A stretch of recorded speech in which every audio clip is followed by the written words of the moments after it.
She was Hannah Montana. Then she was the girl on the wrecking ball. Then she was the wild child who shocked the world at the VMAs. Then she was the woman who lost everything in a fire and rebuilt herself from the ashes. Miley Cyrus has lived more lives in 33 years than most people live in a lifetime. She has been America's sweetheart and America's nightmare, sometimes in the same week. But through every transformation, every scandal, every reinvention, she has never apologized for who she is, till today. Because today, sitting across from sunny Hostin at The View, she was about to face something she hadn't expected. Not judgment about her past, not questions about her controversies, but a systematic dismantling of everything she thought she had overcome. And for the first time in her career, the woman who never backed down was going to show the world what happens when the butterfly gets pinned to the wall. Subscribe and drop a comment below, because what happens next will make you see Miley Cyrus in a way you never have before. The View studio had seen countless celebrities walk through its doors, but there was always something different when Miley Cyrus arrived. An electricity, an unpredictability, the sense that anything could happen, and probably would. At 33 years old, Miley had entered what critics were calling her mature era. The Grammy wins for Flowers had silenced decades of doubters who had dismissed her as a Disney product with limited talent. The stripped-down performances had revealed a voice that could stand alongside the greatest singers of her generation. She had, against all odds, become respectable. She walked onto the set, her signature raspy voice calling out greetings to the audience before she even reached her chair. The applause was genuine and sustained. These were people who had grown up with her, who had watched her transform from child star to provocateur to artist. They had opinions about Miley Cyrus, but they also had affection. "Miley, welcome back to The View," Whoopi Goldberg said warmly as the applause died down. "Congratulations on everything. The Grammys, the album, all of it. You've had quite a year." "Thank you, Whoopi. It's been wild. I mean, everything in my life has been wild, but this kind of wild I can handle." She grinned, settling into her chair with the comfort of someone who had done thousands of interviews and feared none of them. Joy Behar jumped in with some questions about the new music, about her creative process, about working with her godmother Dolly Parton on recent projects. Miley answered with characteristic honesty and humor, sharing stories about late-night recording sessions and the challenge of living up to Dolly's legacy while creating her own. It was Sunny Hostin who had been notably quiet during these opening minutes. The former federal prosecutor sat with perfect posture, her expression pleasant but unreadable, her pen tapping against her notes in a rhythm that suggested she was waiting for something, preparing for something. "Miley, I want to ask you about something," Sunny finally said, and there was a shift in the atmosphere that the other hosts immediately registered. "You've talked a lot about your various transformations over the years, from Hannah Montana to the Bangers era to where you are now. But I'm curious about something. How much of those transformations were genuine evolution, and how much were calculated career moves designed to generate attention?" The question wasn't hostile exactly, but it carried a prosecutorial precision that felt different from the usual interview fare. Miley's smile remained, but something flickered behind her eyes. "I think all growth involves some calculation. You have to think about who you want to be and then work toward becoming that person. But the transformations themselves were real. They came from real places inside me." "Real places," Sunny repeated, her tone suggesting skepticism. "So the VMA's performance with Robin Thicke, the foam finger, the twerking, that came from a real place? That wasn't just shock value designed to distance yourself from your Disney image?" "It was both," Miley said, her voice taking on a slight edge. "I was genuinely trying to break free from an image that was suffocating me. And yes, I knew it would get attention. Those things aren't mutually exclusive, but you have to admit there's something troubling about how you went about it," Sunny continued, leaning forward slightly. "You adopted elements of black culture, hip-hop aesthetics, twerking, the whole urban persona, to rebel against your wholesome image. And then when you were done rebelling, you dropped all of that and went back to being a rock star. Some people found that appropriative, The accusation landed hard. Miley's expression shifted from surprised to defensive to something more complex. I've addressed this before, Sonny, multiple times. I was young. I was exploring different kinds of music and expression. I've acknowledged that I could have been more thoughtful about how I did that, but I don't think it's fair to reduce that entire period to appropriation when I was genuinely trying to make music with artists I admired. Artists you admired until you didn't need them anymore, Sonny pressed. Because once the shock value wore off, you moved on to your Malibu era, your country era, your rock era. Each transformation seems to coincide perfectly with whatever will generate the most buzz at that particular moment. Sarah Haynes looked uncomfortable. Sonny, I think artists evolve naturally over time. I'm just asking questions, Sonny replied without looking at Sarah. Miley is known for being honest, so I'm asking her to be honest about this. Were the transformations genuine, or were they strategic? Miley took a breath, and when she spoke, her voice was quieter but steadier. You want me to admit that I'm calculating? Fine. I'm calculating. I think about my career. I think about my image. I think about what I want to say and how I want to say it. But that doesn't mean the emotions behind it aren't real. That doesn't mean the pain and the growth and the searching aren't real.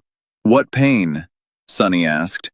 And there was something almost clinical in her tone. Because from where most people sit, you've had an incredibly privileged life. You were born into a famous family.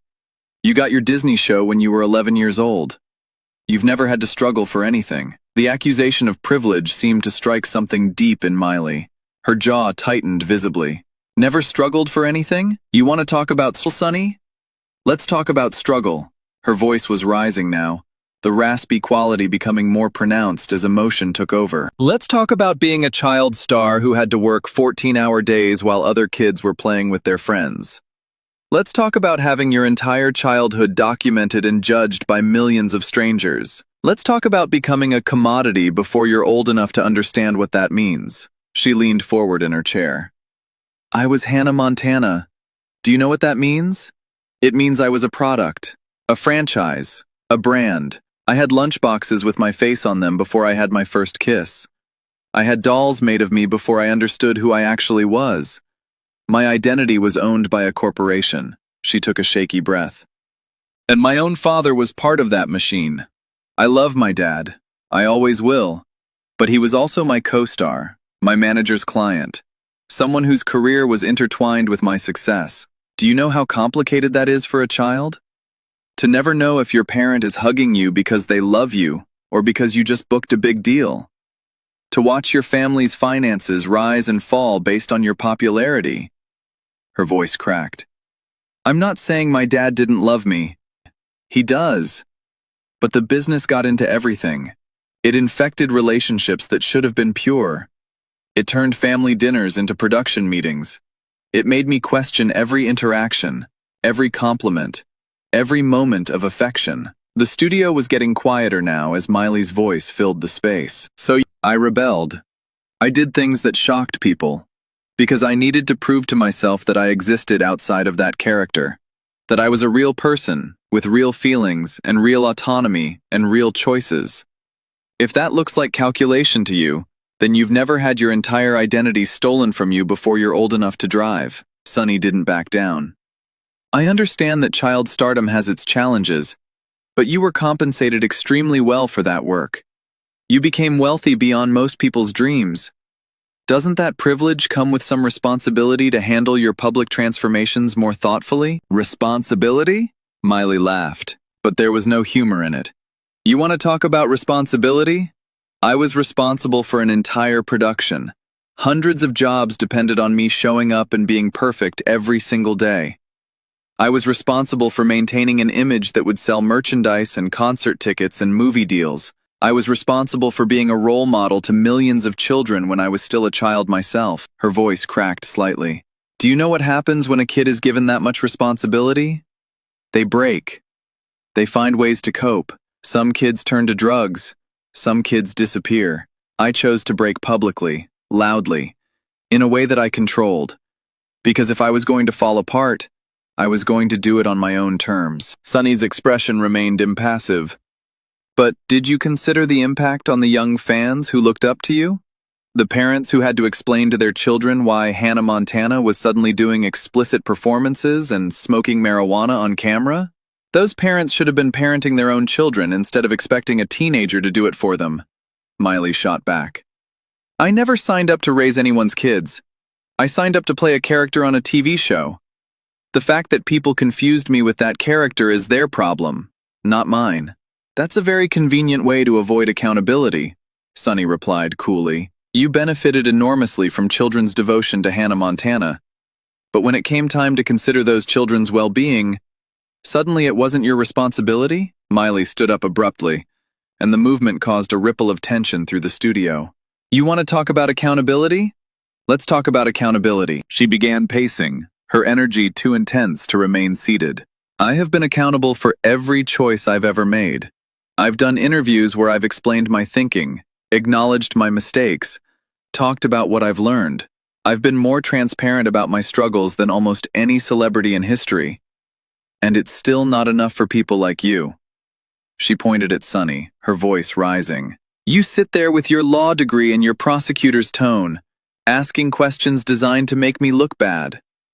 But what are you actually trying to accomplish? Do you want me to apologize for surviving my childhood? Do you want me to apologize for not having a mental breakdown in private like a good little girl? I want you to acknowledge that your choices have consequences beyond yourself, Sunny replied, her composure unshaken. That's what adults do. Adults? Miley's laugh was bitter. I've been working as an adult since I was 11 years old. I've been paying taxes, supporting my family, making decisions that affected hundreds of people's livelihoods since I was a child. Don't you dare lecture me about what adults do.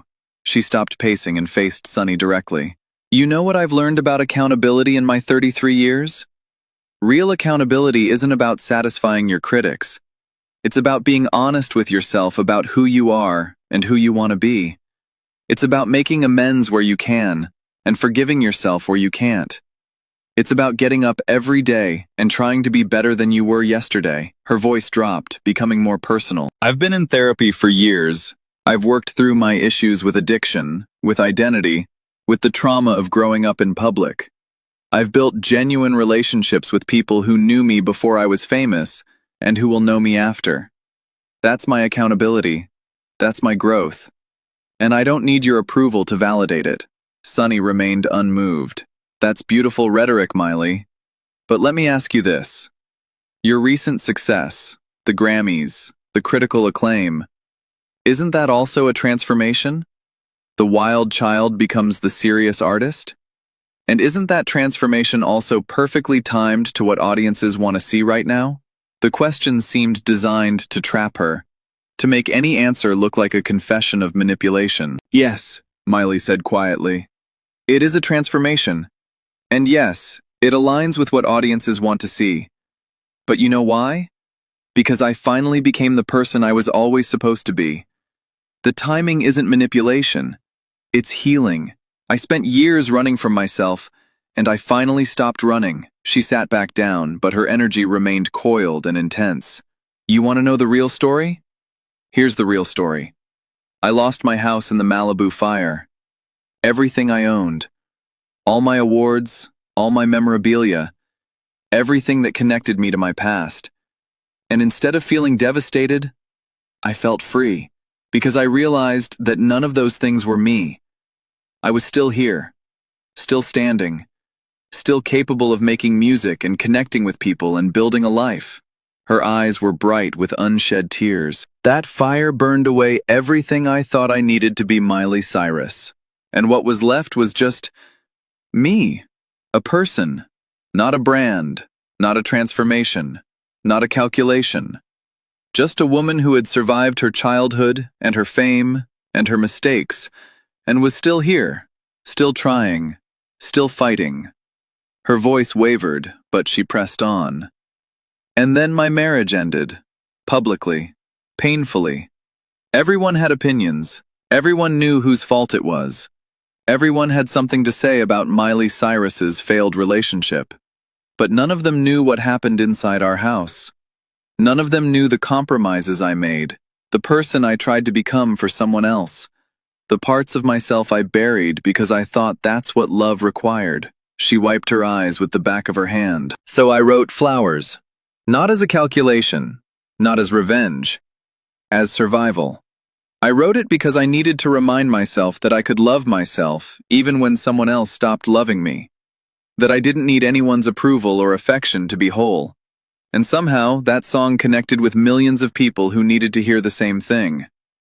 That's not manipulation, Sonny. That's just being honest at the exact moment other people needed that honesty too. She looked at Sonny with something approaching pity. You've been trying to prove that I'm fake this whole interview. That my transformations are calculated. That my growth isn't genuine. But what you don't understand is that the calculation and the genuineness aren't opposites. I can think strategically about my career and be emotionally authentic. I can plan my image and still feel real feelings. Those things coexist in everyone who's ever been successful at anything. Sonny opened her mouth to respond, but Miley held up a hand. I'm not finished. You came at me today with your prosecutorial questions and your skeptical tone, trying to make me look like a fraud. But you know what you've actually revealed? Your own inability to believe that people can change. Your own cynicism about transformation.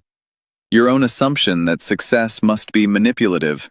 She stood up again, this time with finality. I want to say something to everyone watching this. Not to Sonny. To you. The people who grew up with me.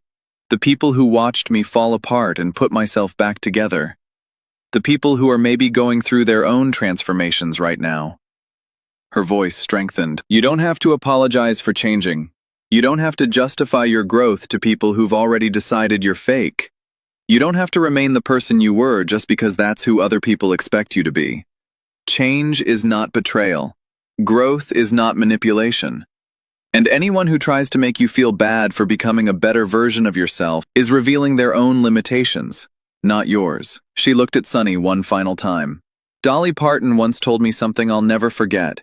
She said, "Find out who you are and do it on purpose." That's what I've been doing my whole life. Finding out who I am. Sometimes loudly, sometimes controversially, sometimes in ways that made people uncomfortable, but always honestly, always purposefully, always as myself. She straightened her vintage t-shirt with the same gesture she'd probably made 1,000 times on 1,000 stages. Thank you for having me on the show. I'm sorry we couldn't have a real conversation about music or growth or healing. Instead, we had an interrogation. That's on you, Sonny, not me. And with that, Miley Cyrus walked off the set of The View, leaving behind a studio that felt like it was still processing what had just happened. Sonny Hostin sat in silence for a moment, her prosecutorial composure finally showing cracks. She had come prepared to expose a calculated pop star, and instead had encountered something more complex. A woman who had survived things that no amount of money could compensate for. A human being who had found her way through a childhood that would have destroyed most people. The cameras kept rolling, capturing the aftermath. Whoopi shaking her head slowly. Joy looking like she wanted to say something but couldn't find the words. Sarah wiping her eyes. And Sonny, sitting alone with her notes, looking like someone who had won the battle, but wasn't sure anymore what the war had been about. Sonny Hostin would face criticism for her approach, questions about whether her prosecutorial style was appropriate for celebrity interviews, discussions about whether her skepticism had crossed into cruelty. She would defend herself, saying she was just asking hard questions. But the clip of Miley walking off would speak louder than any defense. Dolly Parton, Miley's godmother, would post a simple message that would be shared millions of times. That's my goddaughter. She's been through more than most people will ever understand, and she's still standing, still singing, still being exactly who she is. I couldn't be prouder. And Miley herself would continue doing what she had always done, making music, being honest, transforming. Not because it was strategic, though it sometimes was. Not because it was calculated, though she was smart enough to think ahead. But because that's what survival looked like for someone who had been a product before she was a person. That was the real Miley Cyrus. Not Hannah Montana. Not the wild child. Not the controversial provocateur. Just a woman who had spent her entire life finding out who she was, and doing it on purpose, loudly, unapologetically, authentically. What do you think about this incredible confrontation? Was Sunny Hostin out of line? Or was she just doing her job? Drop your thoughts in the comments below, and make sure to subscribe for more stories that will absolutely leave you speechless.